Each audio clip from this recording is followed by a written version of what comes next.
ഞാൻ വരുന്നത് ചേർത്തലയിൽ നിന്നാണ്. ഞാനൊരു ഫാം ഡി ഗ്രാജുവേറ്റാണ്. പരിയാരം മെഡിക്കൽ കോളേജിലാണ് പഠിച്ചത്. ഞാൻ ഉടമ്പടി ആദ്യമായിട്ട് എടുത്തത് ഡിസംബർ 2-ാം തീയതി ആയിരുന്നു. എൻ്റെ വീട് ചേർത്തലയാണെങ്കിൽ പോലും ഞാൻ ഈ കൃപാസനത്തെ പറ്റി കൂടുതൽ അറിയാനായിട്ട് ശ്രമിച്ചിട്ടില്ലായിരുന്നു. അപ്പോൾ ഞാൻ IELTS പഠിച്ചുകൊണ്ടിരുന്ന ചേച്ചി പേര് സ്റ്റെല്ല എന്നാണ്. ആളാണ് കൂടുതലായിട്ട് പറഞ്ഞു തന്നത് ഉടമ്പടിയെ പറ്റി. അപ്പോൾ ആദ്യം എനിക്കൊരു പത്രം തരികയാണ് ഉണ്ടായിരുന്നത്. അപ്പോൾ ആ പത്രത്തിലൂടെ എനിക്ക് പ്രത്യേകിച്ച് വലിയ വിശ്വാസമൊന്നും ആദ്യം ഉണ്ടായിരുന്നില്ല. എല്ലാവരും എൻ്റെ കൂടെ കുറച്ച് ഫ്രണ്ട്സ് ഉണ്ടായിരുന്നു. അവരും പറഞ്ഞത് ചുമ്മാ ഒരു വേറെ ബിസിനസ് ആ രീതിയിലൊക്കെയാണ് പറഞ്ഞുകൊണ്ടിരുന്നത്. അപ്പോൾ ഞാൻ അങ്ങനെ വിശ്വസിച്ചിരുന്നു. എന്നാൽ ഈ പത്രം കൊണ്ട് ഞാൻ വീട്ടിൽ വന്നതിന് ശേഷം ഒരുപാട് മാറ്റങ്ങൾ എനിക്കുണ്ടായി. അതായത് ഞാൻ ഹിന്ദു റിലീജിയനിൽ നിന്നാണ് വരുന്നത്. അമ്പലങ്ങളിൽ പോകുമായിരുന്നു. അതുപോലെ ക്രിസ്ത്യൻസ് പള്ളിയിലൊന്നും ഞാൻ പോയിട്ടില്ല ഇതുവരെ. ആദ്യമായിട്ടാണ് ഞാൻ ഇങ്ങോട്ടേക്ക് വരുന്നത് തന്നെ. അപ്പോൾ ഈ പത്രം കിട്ടിക്കഴിഞ്ഞപ്പോൾ എനിക്ക് ഒരുപാട് അറിയണമെന്ന് ആഗ്രഹമുണ്ടായി. ഞാൻ അങ്ങനെ കൃപാസനത്തിലേക്ക് വന്നു. അങ്ങനെ ഡിസംബർ 2-ാം തീയതി ഉടമ്പടി എടുത്തു. വന്ന പാടാൻ എനിക്ക് ഉടമ്പടി എടുക്കാൻ തോന്നി. അങ്ങനെ ഉടമ്പടിയിലേക്ക് എത്തി. ഉടമ്പടി എത്തി കഴിഞ്ഞപ്പോഴത്തേക്കും ഞാൻ ഈ പറഞ്ഞ പോലെ എല്ലാ ക്ലാസ്സുകളും വൃത്തിക്ക് മനസ്സിലാക്കി. ഞാൻ 6 നിയോഗങ്ങൾ വെച്ചിട്ടുണ്ടായിരുന്നു. അതിലെനിക്ക് പകുതിയിലേറെ നിയോഗങ്ങൾ എനിക്ക് അനുഗ്രഹിച്ച് തന്നു. ആദ്യം തന്നെ ഞാൻ മാതാവിനോടും തിരുക്കുമാരനോടും ഒരുപാട് നന്ദി പറയുന്നു. അതിൽ ഫസ്റ്റ് തന്നെ IELTS എക്സാമിനെ പറ്റിയാണ് പറയാനുള്ളത്. ഞാൻ ഈ പറഞ്ഞ പോലെ പുറത്തേക്ക് പോകാൻ ഒരുപാട് ആഗ്രഹിക്കുന്ന ഒരു വ്യക്തിയാണ്. അതിൽ എനിക്ക് ഫസ്റ്റ് ഒരു മാർച്ചിൽ ഒരു IELTS എക്സാം എഴുതിയിരുന്നു. എന്നാൽ എനിക്ക് റിക്വയർഡ് സ്കോർ കിട്ടിയില്ല. അപ്പോഴത്തേക്ക് ഡിസംബറിൽ ഈ ഉടമ്പടി എടുത്തു. 7-ാം തീയതിയാണ് രണ്ടാമത്തെ ഒരു IELTS എക്സാം എഴുതിയത്. അപ്പോൾ ഇതുപോലെ തന്നെ ഞാൻ അച്ഛനെ കണ്ട് പ്രാർത്ഥിച്ചു, ബ്ലെസ്സിങ് വാങ്ങിച്ചു. അതുപോലെ തന്നെ പറഞ്ഞ നിയമങ്ങളൊക്കെ ഞാൻ അനുസരിച്ച് പത്രങ്ങൾ കൊടുക്കാനൊക്കെ യാതൊരു മടിയും ഇല്ലാണ്ട് തന്നെ ഓരോ സ്ഥലങ്ങളിൽ കൊണ്ടുപോയി. അതുപോലെ ഭക്ഷണങ്ങൾ പലയിടത്തും കൊടുക്കാനൊക്കെ ഞാൻ ശ്രമിച്ചിരുന്നു. അങ്ങനെ ഞാൻ എക്സാം എഴുതിയപ്പോൾ എനിക്ക് നല്ലൊരു കോൺഫിഡൻറ്റ് ഉണ്ടായിരുന്നു. കിട്ടും എന്നുള്ളൊരു നല്ലൊരു പ്രതീക്ഷയുണ്ടായിരുന്നു. അങ്ങനെ 13-ാമത്തെ ദിവസമാണ് റിസൾട്ട് വരുന്നത്. 13-ാമത്തെ റിസൾട്ട് വന്നപ്പോഴത്തേക്കും എനിക്ക് റിക്വയർഡ് സ്കോർ കിട്ടിയില്ല. അപ്പോൾ ഞാൻ എൻ്റെ മനസ്സിൽ അങ്ങനെ തളർന്നൊന്നുമില്ല. കാര്യമെന്ന് വെച്ചാൽ ഞാൻ എൻ്റെ പറഞ്ഞ നിയമങ്ങൾ നല്ല രീതിയിൽ വ്യക്തമായി പാലിക്കും എന്ന നല്ല വിശ്വാസമുണ്ടായിരുന്നു. അതുപോലെ ഞാൻ പാലിക്കുകയും ചെയ്തിരുന്നു. ഞങ്ങൾ ഒരു ദിവസം ചേർത്തലയിൽ നിന്ന് അതുപോലെ റെയിൽവേ സ്റ്റേഷനിലേക്ക് സ്ട്രെയിറ്റ് നടന്ന് തന്നെ പോയി. ഞാൻ കൊന്തയും ചൊല്ലി. എനിക്ക് വേറെ ജപമാലയായിട്ട് കൂടുതലായിട്ട് അറിയില്ലായിരുന്നു. എനിക്ക് അറിയുന്ന പ്രാർത്ഥന, അതായത് പ്രത്യക്ഷീകരണ പ്രാർത്ഥന, വിശ്വാസ പ്രമാണവും ചൊല്ലി ഞാൻ ചേർത്തലയിൽ നിന്നും നടന്ന് റെയിൽവേ സ്റ്റേഷനിലേക്ക് പോയി. അവിടങ്ങളിലൊക്കെ ഞാൻ പത്രങ്ങൾ കൊടുക്കാൻ തുടങ്ങി. അങ്ങനെ എനിക്ക് കൂടുതലായിട്ട് വിശ്വാസങ്ങൾ വന്നു. എനിക്ക് നടക്കുമ്പോൾ പോലും ഒരു തളർച്ചയോ ഒന്നും ഉണ്ടായില്ല. ഒരുപാട് സന്തോഷത്തോടെ നല്ല ഭക്തിയിലൂടെ ഞാൻ പോയി. അങ്ങനെ ഞാൻ പോയി തിരിച്ചു വന്ന വഴി തന്നെ എനിക്ക് വീണ്ടും എൻ്റെ മനസ്സിൽ പറഞ്ഞു, എന്തായാലും ഞാൻ എഴുതും. ഫെബ്രുവരി ഇൻടേക്കാണ്. എനിക്ക് ഓസ്ട്രേലിയക്ക് പോകാനാണ് വലിയ ആഗ്രഹം ഉണ്ടായിരുന്നത്. അങ്ങനെ ഞാൻ ഫെബ്രുവരി ഇൻടേക്കും ജൂലൈ ഇൻടേക്കുമാണ് എനിക്ക് എൻ്റെ മുമ്പിലുള്ളത്. അപ്പോൾ ഞാൻ വിചാരിച്ചു ഫെബ്രുവരി ഇൻടേക്ക് ഞാൻ ഉപേക്ഷിക്കത്തില്ല. എൻ്റെ മാക്സിമം എഫോർട്ട് എടുത്ത് തന്നെ ഞാൻ ഫെബ്രുവരി ഇൻടേക്കിന് പോകാനുള്ള കുറേ പ്രിപ്പറേഷൻ സ്റ്റാർട്ട് ചെയ്തു. വീണ്ടും ഞാൻ IELTS വേണ്ടി പ്രിപ്പയർ ചെയ്തു. അപ്പോൾ എൻ്റെ മനസ്സിൽ ഈ സ്റ്റെല്ല എന്ന് പറഞ്ഞ ചേച്ചി എന്നോട് പറഞ്ഞു, നീ ഒരു കാര്യം ചെയ്യുക, റീവാല്യൂഷൻ കൊടുക്കുമെന്ന് പറഞ്ഞു. അപ്പോൾ ഞാൻ പലരും പറഞ്ഞു കേട്ടിട്ടുണ്ട് IELTSന് റീവാല്യൂഷൻ ചെയ്ത് കഴിഞ്ഞാൽ കിട്ടത്തില്ല എന്നുള്ളത് പല ആളുകളും പറഞ്ഞിട്ടുണ്ട്. എന്നാലും സാരമില്ല, എനിക്ക് സാമ്പത്തികമായിട്ട് നല്ല ബുദ്ധിമുട്ടുണ്ടായിരുന്നു. എന്നാൽ പോലും എവിടെന്നെങ്കിലും വഴി എനിക്ക് പൈസ കടമായിട്ടാണെങ്കിലും എനിക്ക് കിട്ടുന്നുണ്ടായിരുന്നു. അങ്ങനെ ഞാൻ ആ പൈസയും കിട്ടി ഞാൻ നേരെ റീവാല്യൂഷന് വെച്ചു. റീവാല്യൂഷൻ വെച്ച് 2 മൊഡ്യൂളാണ് വെച്ചിരുന്നത്. അത് 13 ദിവസം കഴിഞ്ഞാൽ റിസൾട്ടും വരുന്നത്. അപ്പോൾ എൻ്റെ ഏജൻസിക്കാർ പറഞ്ഞു, അനന്തു വേഗം തന്നെ ക്ലിയർ ആക്കണം. കാരണം ജനുവരി 20-നാണ് ലാസ്റ്റ് ഡേറ്റ്. അതായത് IELTS വെച്ച് എല്ലാം, അതായത് നമ്മുടെ പേയ്മെൻറ്റ് അടക്കേണ്ട ലാസ്റ്റ് ഡേറ്റ് എന്ന് പറയുന്നത് ജനുവരി 20-ാം തീയതിയാണ്. അപ്പോൾ ഞാൻ ഈ പറഞ്ഞ പോലെ ഒരു റിവാല്യൂഷൻ വെച്ചത് ഏകദേശം ജനുവരി 2-ാം തീയതി ആ ഒരു സമയത്തായിരുന്നു. അങ്ങനെ 13 ദിവസം കഴിഞ്ഞു. ജനുവരി ഒരു 14 ആ റേഞ്ചായി. ആ ദിവസം റിസൾട്ട് വന്നു. പക്ഷേ എനിക്ക് കിട്ടിയില്ല. അപ്പോഴും ഞാൻ എൻ്റെ മനസ്സിൽ തോന്നി, എന്തായാലും ഇത് കിട്ടിയില്ല, ഇനിയിപ്പോൾ എന്ത് ചെയ്യും എന്നിങ്ങനെ വലിയൊരു ആശങ്കയുണ്ടായിരുന്നു. പക്ഷേ ഞാൻ വീണ്ടും വിചാരിച്ചു, ഇപ്പോൾ പെൻ ആൻഡ് പേപ്പറാണ് ഞാൻ എഴുതിക്കൊണ്ടിരുന്നത് IELTSന്. അപ്പോൾ ഇത് കമ്പ്യൂട്ടർ ബേസ്ഡ് എക്സാം ഉണ്ട്.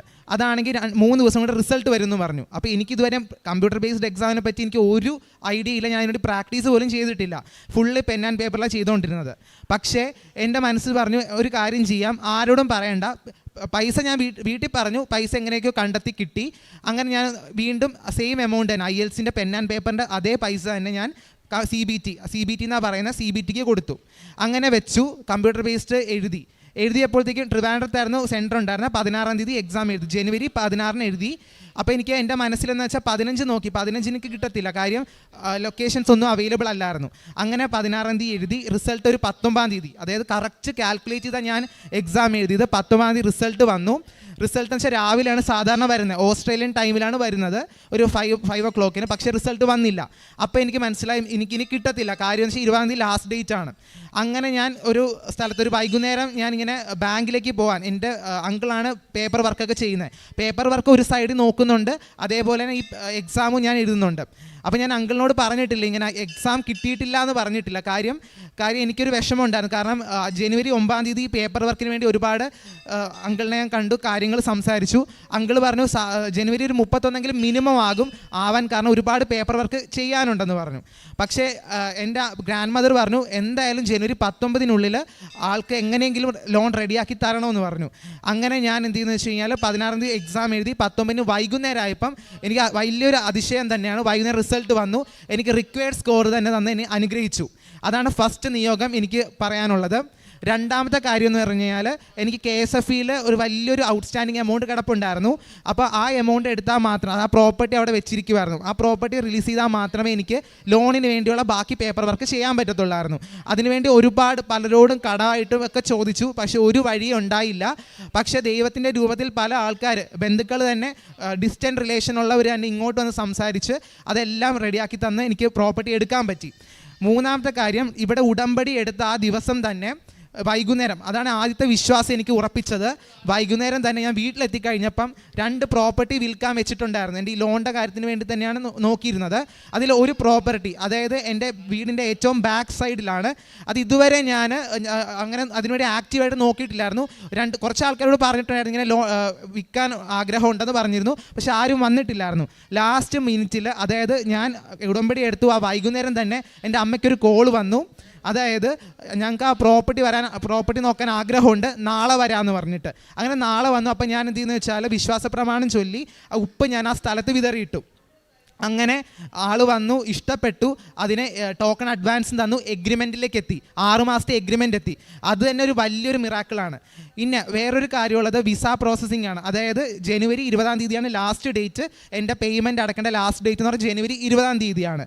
പക്ഷേ എങ്ങനെ ആവും എന്നൊരു പിടുത്തവും ഇല്ലായിരുന്നു. അതിൽ IELTS ക്ലിയറായി. പിന്നെ ഉള്ളൊരു അടുത്ത സ്റ്റെപ്പ് എന്ന് പറയുന്നത് പേയ്മെൻ്റ് ആയിരുന്നു. പേയ്മെൻ്റ് എന്ന് പറഞ്ഞാൽ ഒരുപാട് യാചിച്ചും അതുപോലെ ലോൺ എടുത്തൊക്കെയാണ് അത് ക്ലിയർ ആക്കിയത്. പക്ഷേ ലാസ്റ്റ് മൊമെൻറ്റിൽ എനിക്ക് എൻ്റെ വേറൊരു ഏജൻസി പറഞ്ഞിട്ടുണ്ടായിരുന്നു, ഈ പറഞ്ഞ പോലെ എൻ്റെ അച്ഛൻ്റെ അമ്മയുടെ സ്പെല്ലിങ്സിൽ ഒരുപാട് മിസ്റ്റേക്സ് ഉണ്ടായിരുന്നു. അതായത് എൻ്റെ ബർത്ത് സർട്ടിഫിക്കറ്റും മറ്റ് 10ാം ക്ലാസ് അങ്ങനെയുള്ളതിൽ പല ഇനിഷ്യലിൻ്റെ വ്യത്യാസം ഉണ്ടായിരുന്നു അച്ഛൻ്റെ അമ്മയുടെ പേരിൽ. അപ്പോൾ വേറൊരു ഏജൻസി മുമ്പേ പറഞ്ഞിട്ടുണ്ടായിരുന്നു, അനന്ത് ഓസ്ട്രേലിയ കിട്ടാൻ ഭയങ്കര പാടായിരിക്കും, പ്രത്യേകിച്ച് UK കുഴപ്പമില്ല, ബാക്കി ഏത് രാജ്യം എടുത്താലും ഈ ഫാദർ മദറിൻ്റെ റിലേഷൻഷിപ്പ് കാണിക്കുമ്പോൾ അവരുടെ എന്തെങ്കിലും ഒരു സ്പെല്ലിംഗ് മിസ്റ്റേക്ക് ഉണ്ടെങ്കിൽ നമുക്കത് കിട്ടത്തില്ല. അപ്പോൾ ഞാൻ ചോദിച്ചു 1 and same ഫോം സർട്ടിഫിക്കറ്റ് വെച്ചാൽ മതിയല്ലോ എന്ന് പറഞ്ഞു. അപ്പോൾ അവർ പറഞ്ഞു അത് കിട്ടത്തില്ല. അപ്പോൾ ഞാൻ അങ്ങനെ അവിടെ നിന്ന് മാറി ഞാൻ വേറൊരു ഏജൻസിയിൽ ഈ സെയിം വിവരം ഞാൻ ഒന്ന് പോയി പറഞ്ഞു.